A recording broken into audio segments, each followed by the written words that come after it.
আমাদের কাছে কোনো কথা শোনার চেষ্টা করে এসে পরিস্থিতি দূর করার জন্য শাস্তি দিয়েছে।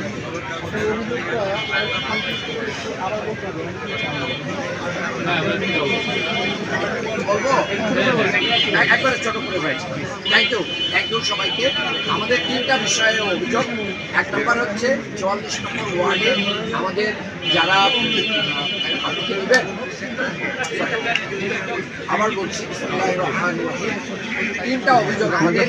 44 নম্বর ওয়ার্ডে আমাদের পোলিং এজেন্ট যারা বুথে ছিল তাদের জন্য আমরা জাল ভোট চ্যালেঞ্জের জন্য প্রতিটা গ্রামে 100 টাকা খালি 44 নম্বর ওয়ার্ডে না, পুরো আসলে আমরা এটা দিয়েছি। ওখানে যখন সেটা রেডি করা হচ্ছিল, মানে ওই কেন্দ্রের কামগুলো রেডি করা হচ্ছিল, সেই অবস্থায় যে বিএনপির কতিপয় লোকরা এখানে মব সৃষ্টি করে, সেই মব সৃষ্টি করে তারা আমাদের 3 জন নেতাকে এখানে মারধর করে এবং পরবর্তীতে আমরা শরণাপন্ন হলে পুলিশ এবং ম্যাজিস্ট্রেট আসার পরে সেই মবকে রিকভারি করার জন্য ম্যাজিস্ট্রেট আমাদের ভাইদেরকে শুনানি না করেই তিনি ওখানে 2 দিনের কারাদণ্ড দিয়ে দিয়েছেন আমাদের 2 জন ভাইকে।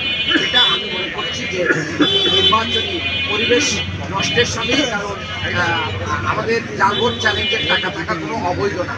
আর উনি কারোর কাছে ভোট চেয়েছেন, কাউকে টাকা দিয়েছেন, এরকম কোনো এভিডেন্স তারা দেখাতে পারে নাই। 2 নম্বর ইয়েটা হচ্ছে জুবিলি স্কুলে।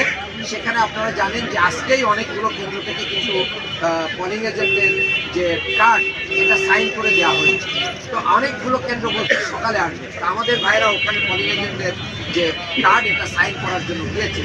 যাওয়ার পরে বিএনপির লোকেরা ওখানেও মব সৃষ্টি করে সেখানে আমাদের ভাইদেরকেও মারধর করে এবং প্রিজাইডিং অফিসারকেও মারধর করেছে।